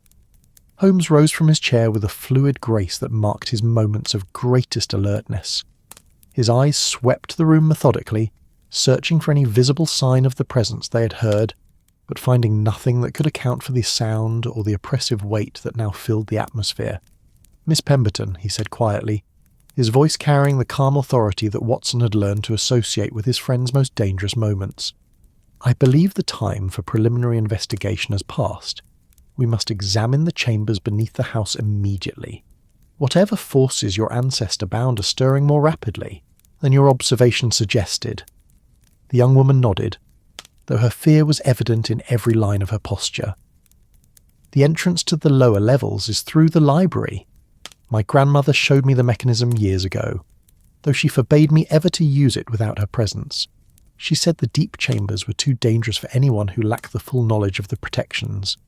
She led them through a series of interconnected rooms, each more magnificent than the last, until they reached a library that would have been impressive in any university.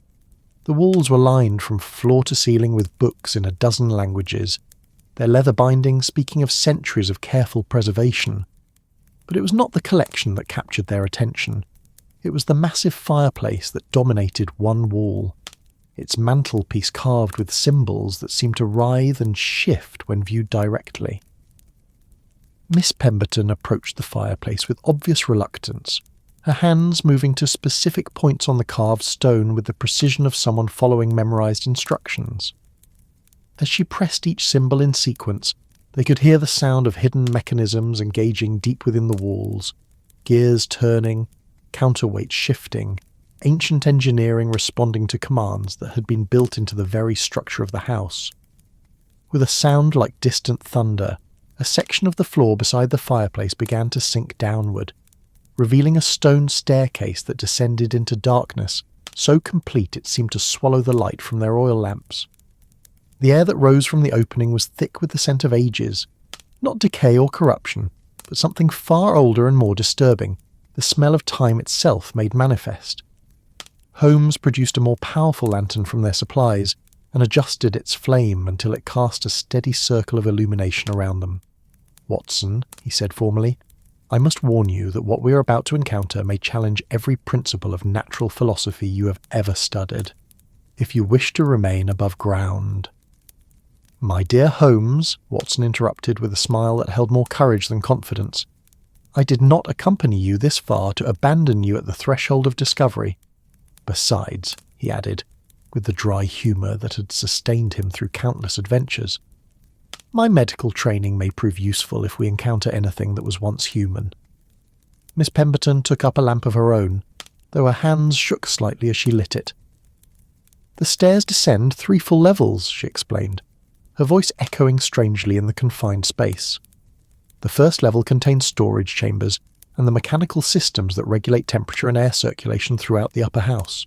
The second level holds my family's private archives, documents and artifacts that chronicle 3 centuries of guardianship.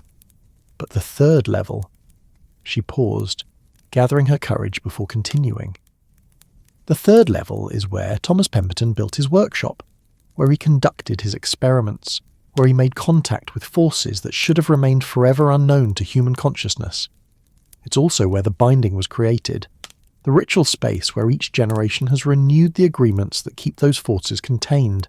They began their descent, their footsteps echoing hollowly on stone steps that had been worn smooth by centuries of use. The walls around them were carved from living rock, their surfaces covered with inscriptions in languages that predated any written records. Some of the symbols were merely decorative, but others pulsed with a faint luminescence that had nothing to do with their oil lamps. The first level was exactly as Miss Pemberton had described, a series of chambers filled with the practical necessities of maintaining a large household. But even these mundane spaces were touched by the supernatural influence that permeated the entire structure. The air circulation systems incorporated geometric patterns that served purposes beyond mere ventilation, and the storage areas were arranged according to principles that reflected deep understanding of forces beyond the physical. The second level revealed the true scope of the Pemberton family's guardianship.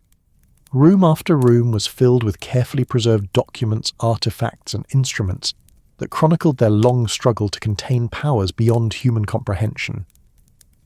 Watson examined a collection of journals that spanned 3 centuries, each volume filled with observations, calculations, and increasingly desperate attempts to understand the nature of what they guarded. "Look at this progression," he said, sharing one of the volumes with Holmes. "The early entries are confident, almost boastful. Thomas Pemberton clearly believed he had achieved mastery over forces that others feared. But as the decades passed, the tone changes. His descendants began to understand that they were not masters, but prisoners, bound by obligations they could never escape."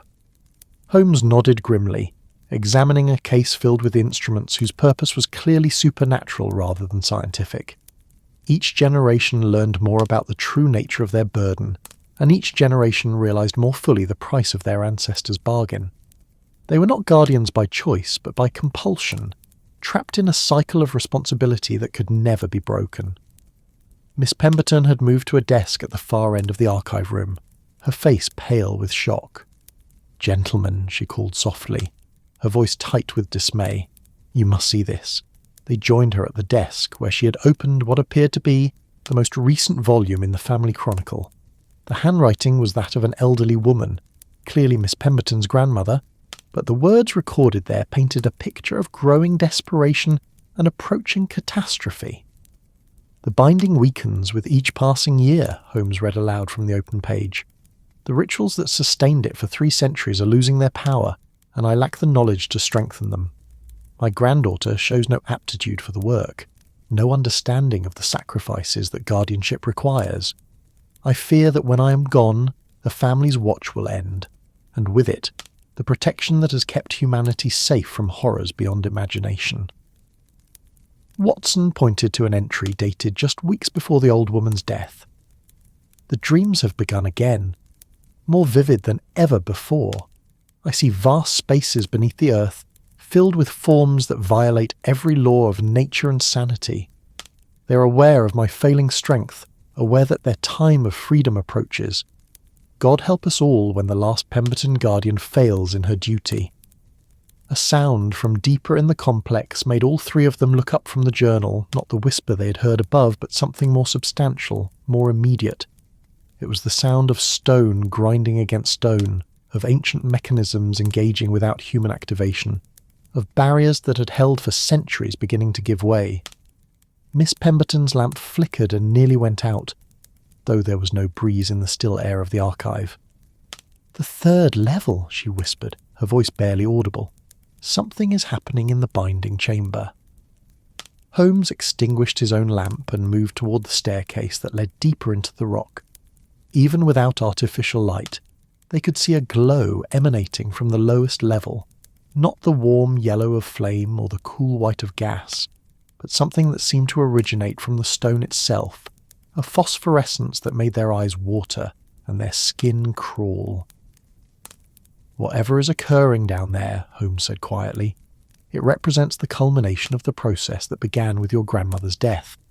The binding is not merely weakening, it is in the process of catastrophic failure." They descended the final staircase with hearts hammering and senses alert to every nuance of sound and movement. The glow from below grew brighter as they approached, and with it came a sense of presence so overwhelming that breathing became difficult. Whatever lay at the heart of the Pemberton estate's supernatural machinery was stirring to full wakefulness for the first time in 3 centuries.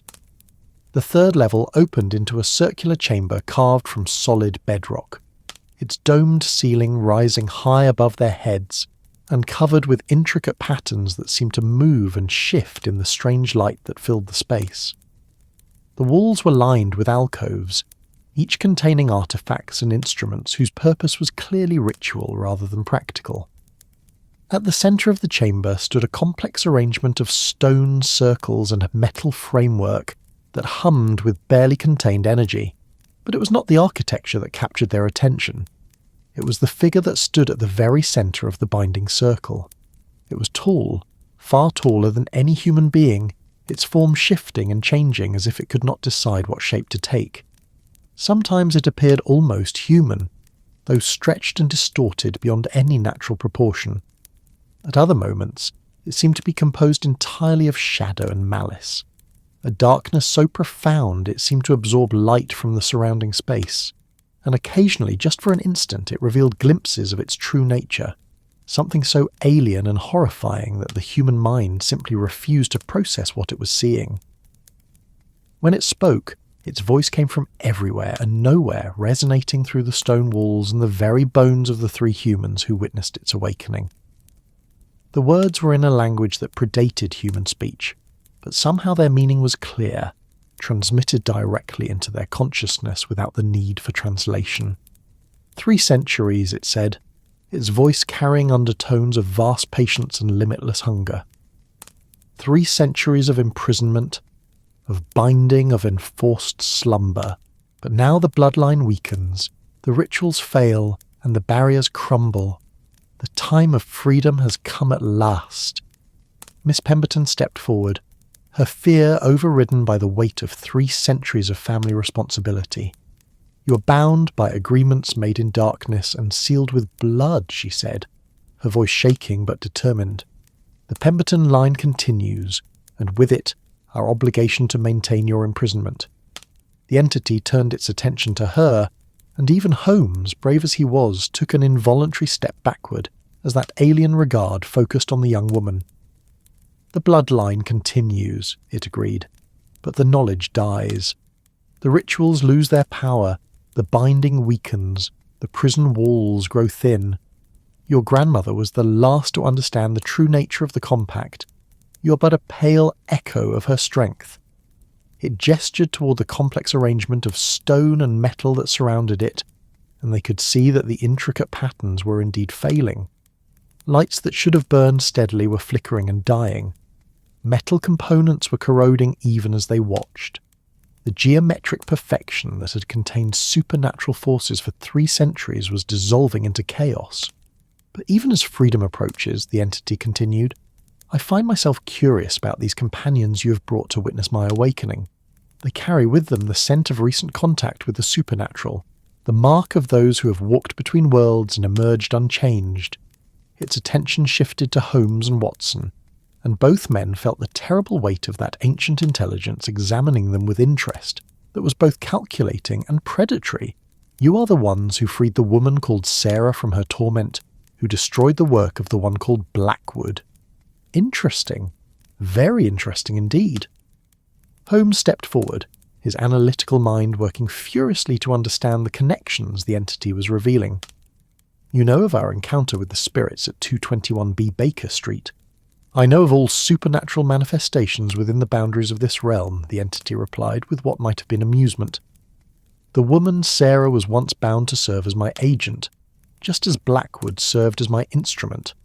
But their binding was weaker than this one, more dependent on human will and less on fundamental forces. When you freed her from torment, you also freed her from my service. Watson felt a chill that had nothing to do with the temperature of the underground chamber. You were behind the hauntings in London? The creature that experimented on children was acting under your influence? Blackwood was a useful tool, the entity confirmed without apparent remorse.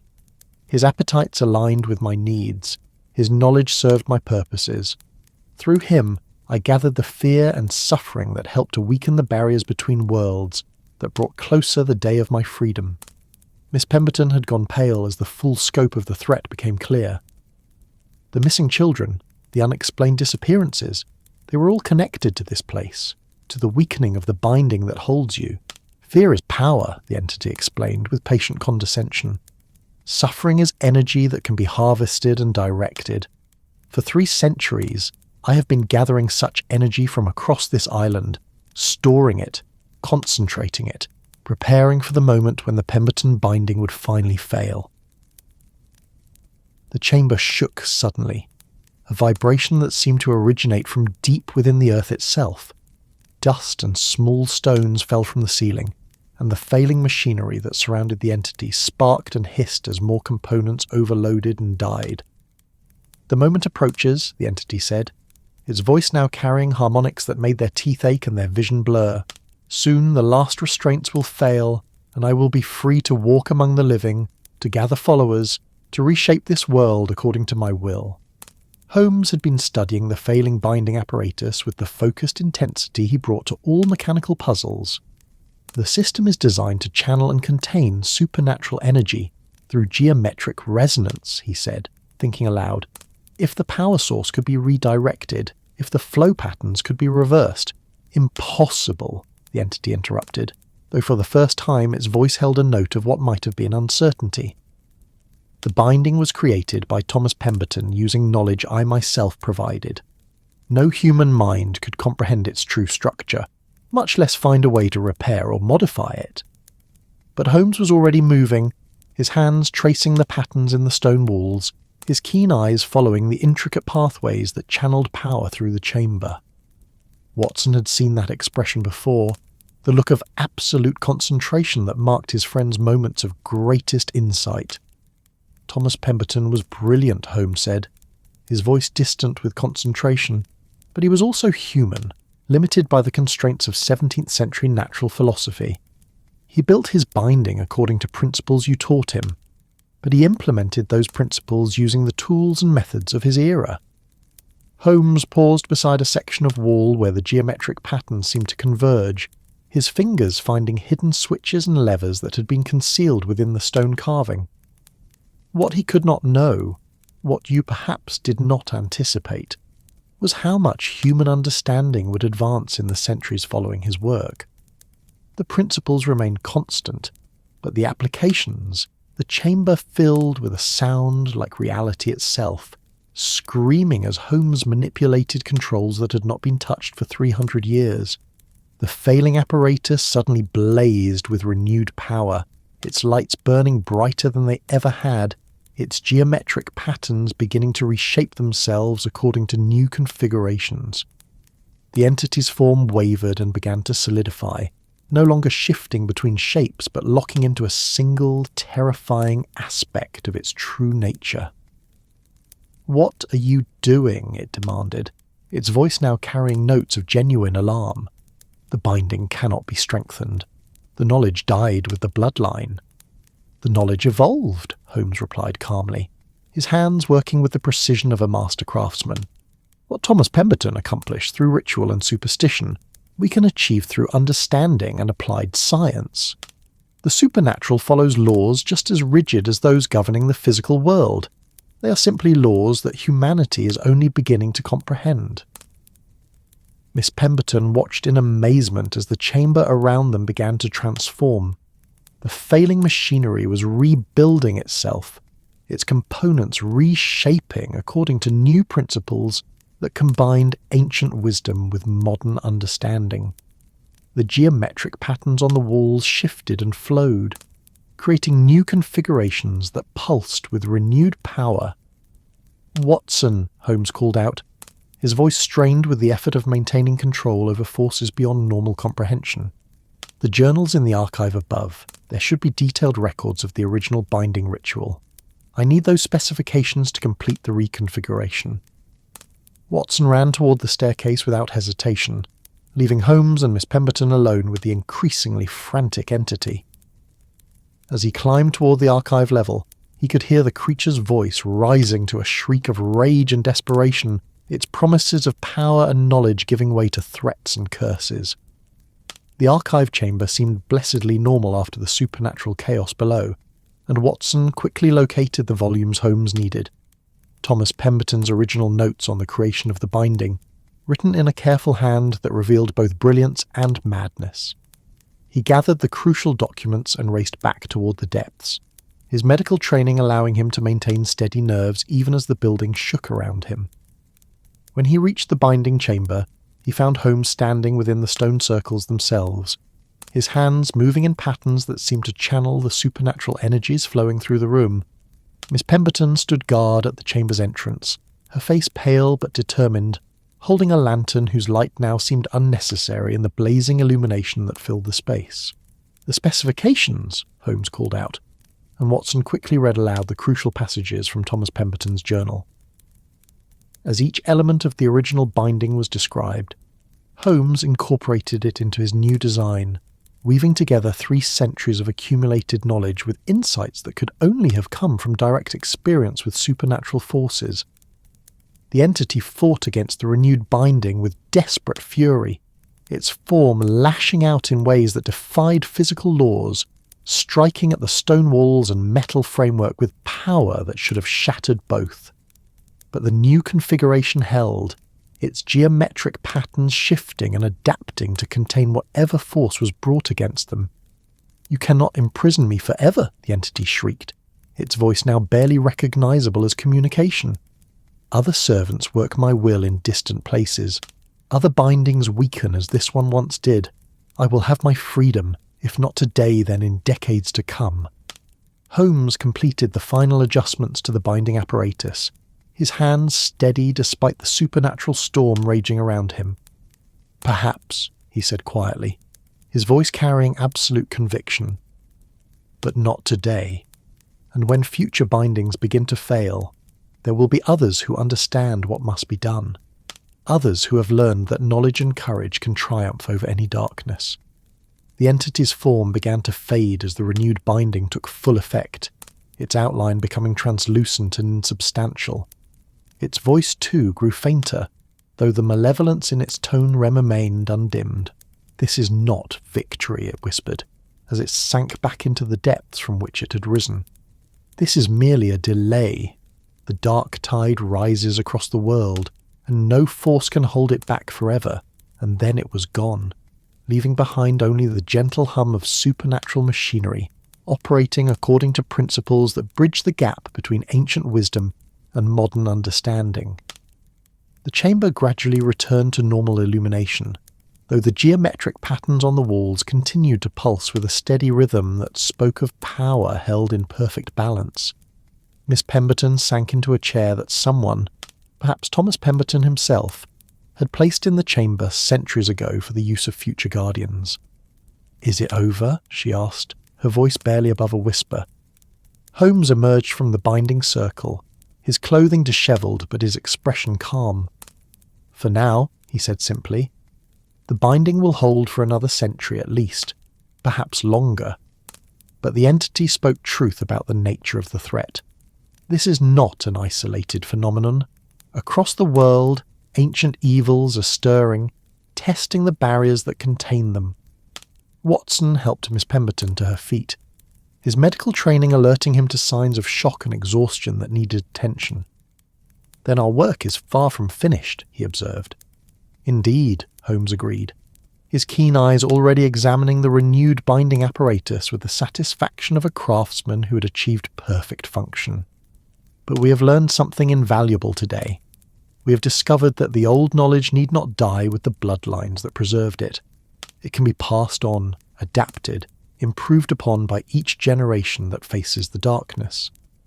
They climbed the stone steps toward the surface, leaving behind the binding chamber with its mysteries and its terrible responsibilities. The house above seemed different now, lighter, more welcoming, as if some burden had been lifted from its very foundations. In the library, Miss Pemberton carefully closed the mechanism that sealed the entrance to the lower levels. "What happens now?" she asked. "I still lack the knowledge to serve as a proper guardian, still don't understand the rituals that maintain the binding." Holmes smiled, and for the first time in days his expression held genuine warmth. "Then we shall have to ensure that you receive the proper education. There are others, Miss Pemberton, others who have encountered the supernatural and survived, who have learned to fight against the darkness.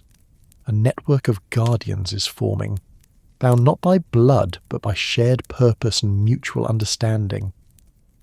As they prepared to leave the estate, Watson looked back at the magnificent house with its hidden depths and ancient secrets. "Will you continue to live here?" he asked Miss Pemberton. She considered the question seriously before answering. "Someone must," she said finally. "The binding requires monitoring, maintenance and occasional adjustment. And the knowledge stored in these archives, it must be preserved, studied, shared with others who may face similar threats." She paused, her expression growing stronger and more determined. "I am the last of the Pembertons by blood, but I need not be the last of the Guardians. There are others who can learn, others who can carry on the work." The journey back to London passed in contemplative silence, each of them processing the events of the past few days in their own way. The countryside they travelled through seemed brighter somehow, less oppressed by the supernatural influences that had marked their outward journey. Birds sang in the hedgerows, sheep grazed peacefully in fields touched by warm sunlight, and the very air seemed cleaner and more wholesome.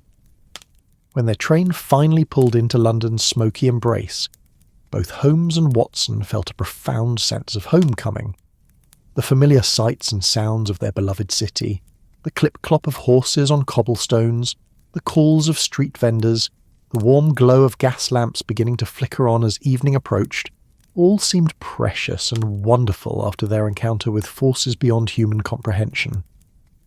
Baker Street welcomed them with its usual comfortable disorder, Mrs. Hudson greeting them with relief and delight, their familiar rooms offering the sanctuary of normal reality. After their journey into the supernatural, they settled into their chairs by the fire, poured generous measures of whiskey, and allowed themselves to relax for the first time in days. "Holmes," Watson said finally as the London fog began to gather outside their windows, "do you believe the entity's claims about other threats, other ancient evils stirring across the world?" Holmes sipped his whiskey thoughtfully before responding. "I believe we have stumbled into something far larger than we initially comprehended," he said quietly. "Our encounter with Sarah and her husband, our experience at the Pemberton estate, these were not isolated incidents, but symptoms of a broader awakening. Forces that have slumbered for centuries are beginning to stir, testing the barriers that contain them." Watson nodded slowly, his medical training helping him to understand the implications of what Holmes was suggesting. "And we find ourselves positioned as guardians, as those who stand between the ordinary world and the supernatural threats that would destroy it." "Indeed," Holmes agreed, "though I suspect we will not stand alone. There are others, Watson, others who have faced the darkness and emerged victorious." Miss Pemberton spoke of a network forming, guardians bound not by blood but by shared purpose. "I believe we are witnessing the birth of something unprecedented." As if summoned by their words, the familiar scent of lavender and roses drifted through their sitting room, accompanied by the gentle warmth that had become Sarah's signature. Both men looked up from their drinks with the quiet recognition that comes when an old friend makes their presence known. The warmth lingered for several moments, carrying with it a sense of profound gratitude and peace. Then, barely audible above the crackling of their fire, came the whisper of words spoken in a voice like wind through summer meadows. The network grows. Others hear the call. The light spreads to match the spreading darkness. Holmes and Watson exchanged glances of understanding and determination. Their work was far from finished, but they no longer faced it alone. The weeks that followed settled into a rhythm both familiar and subtly different. Holmes continued receiving his usual stream of clients, but now his approach carried an additional layer of awareness. He examined every unusual circumstance with an eye towards supernatural involvement. Most cases proved entirely conventional. Affairs of the heart, matters of inheritance, crimes motivated by greed rather than otherworldly forces. But occasionally, Holmes would encounter something that triggered the heightened sensitivity he had developed through his supernatural encounters. Watson found his medical practice evolving as well. Patients began seeking him out for conditions that straddled the line between medicine and mystery. A child who spoke languages he had never learned, a woman who experienced prophetic dreams, cases that would once have been dismissed as fancy were now examined with careful attention. The correspondents arriving at 221B Baker Street began reflecting their growing reputation in certain circles. Letters came from across the British Isles and beyond, from scholars investigating unexplained phenomena, from families dealing with supernatural disturbances, from individuals who had encountered forces they could neither understand nor combat alone. Holmes maintained a careful filing system for these communications, organising them by type of phenomenon and geographical location. A pattern was emerging. Reports of supernatural activity were increasing across Europe, and families with long histories of guardianship were finding their protective traditions failing. It's as if something fundamental has shifted, Watson observed one evening as they reviewed correspondence. The barriers keeping supernatural forces contained seemed to be weakening simultaneously across vast distances. Holmes nodded thoughtfully, tracing patterns on a map where he had marked reported incidents. The entity at the Pemberton estate spoke of other servants, other bindings failing. I suspect we have witnessed the early stages of something far more significant than isolated supernatural events. Their contemplation was interrupted by a confident knock at their door. Mrs. Hudson announced a visitor who gave his name simply as Professor Whitmore. The man who entered was perhaps 60, with the bearing of someone who had spent his life in academic pursuits without allowing scholarly work to make him soft. His eyes held the keenness that comes from studying subjects others prefer not to examine too closely.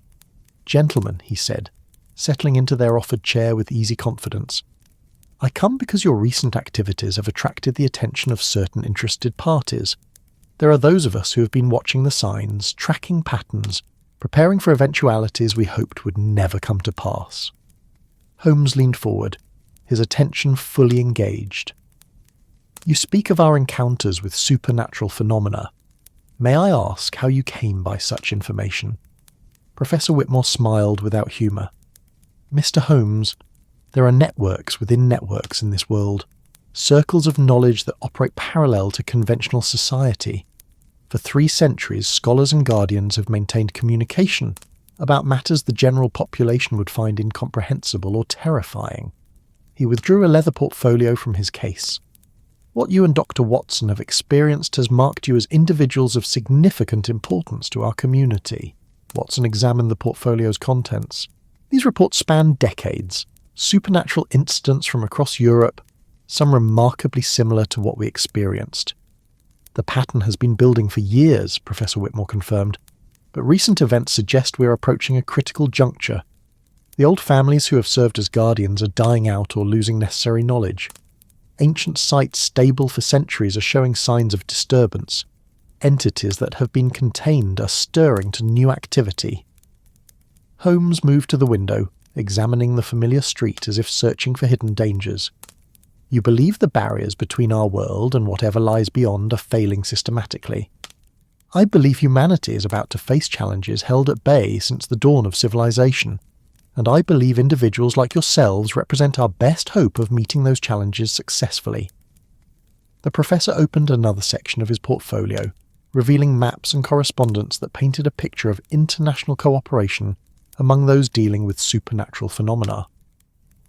"There are others, gentlemen. In France, scholars have developed techniques for containing spiritual manifestations. In Germany, practitioners who have maintained protective rituals for 4 centuries. In Scotland, researchers have made discoveries about the relationship between ancient stone circles and supernatural energy."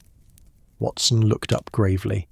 "You're describing a war, Professor, a conflict between light and darkness waged in secret for generations.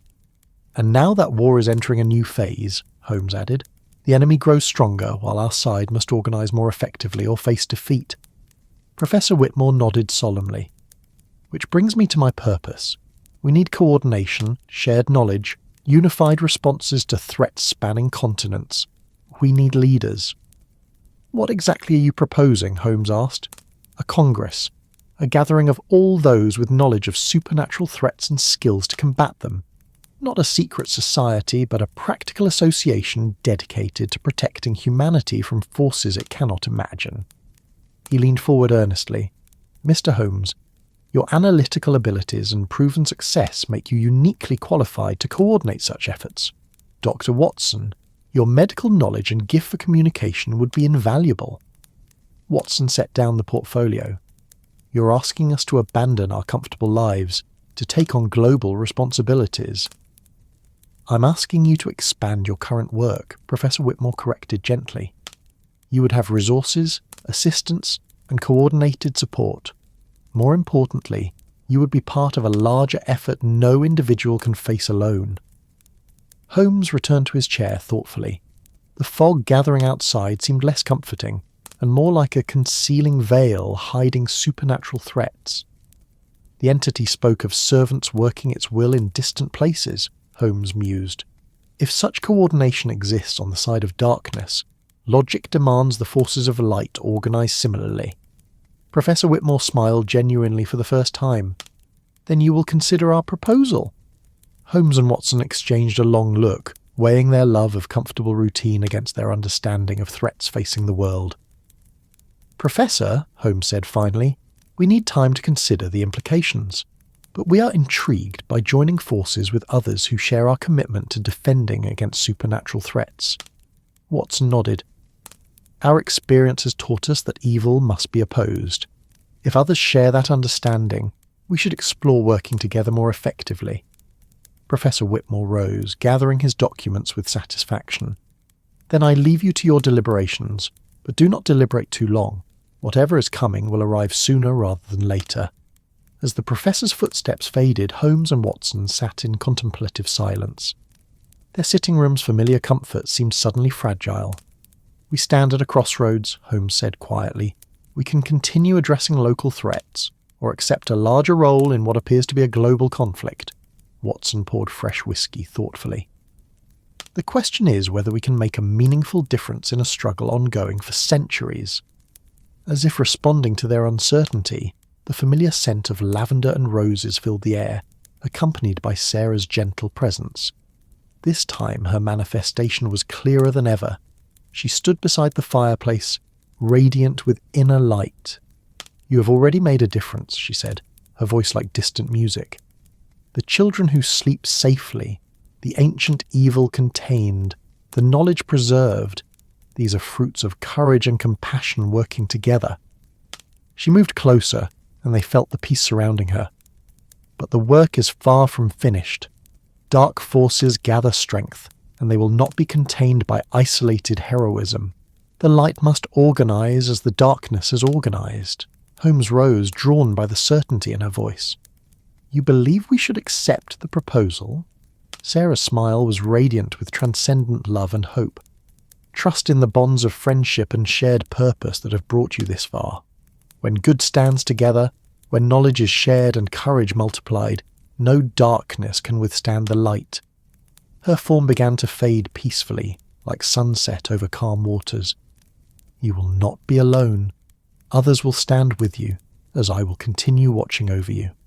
the network of guardians grows stronger with each soul that chooses hope over fear.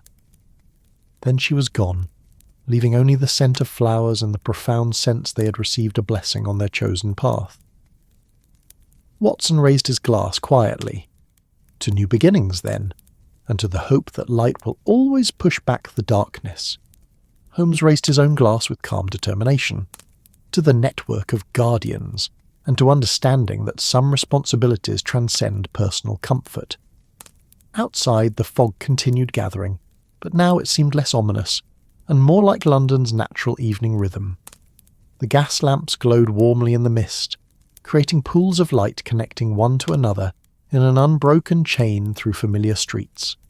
Tomorrow, they would send word accepting Professor Whitmore's proposal. Tomorrow, they will begin organising a global response to supernatural threats hidden in darkness for too long.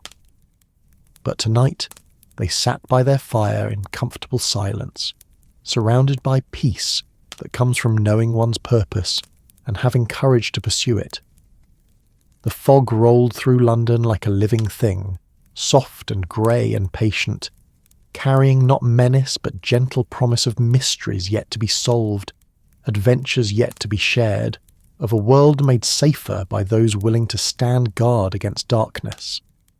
Throughout the city, families settled into evening routines, children were tucked safely into beds, and ordinary life continued its peaceful rhythm. They slept soundly, protected by guardians they would never know, defended by a network of light that grew stronger each day. And in the sitting room at 221B Baker Street, two friends prepared for the next chapter of their extraordinary lives, knowing that whatever challenges lay ahead, they would face them together, with courage, compassion, and unwavering belief that love and light must always triumph over fear and darkness. The story of the ghost of 221B Baker Street had ended, but the larger tale of those who stand watch against supernatural threats was just beginning. That's our tale for tonight, dear listener. Are you resting in the glow of Rome, beneath the stars of Santiago, in the soft hush of Helsinki, or the midnight calm of Kuala Lumpur? If this story brought you a moment of peace, don't forget to like, subscribe, and share your city in the comments below. Stay cozy, breathe gently, and sleep soundly. Wherever you are in this wide, whispering world,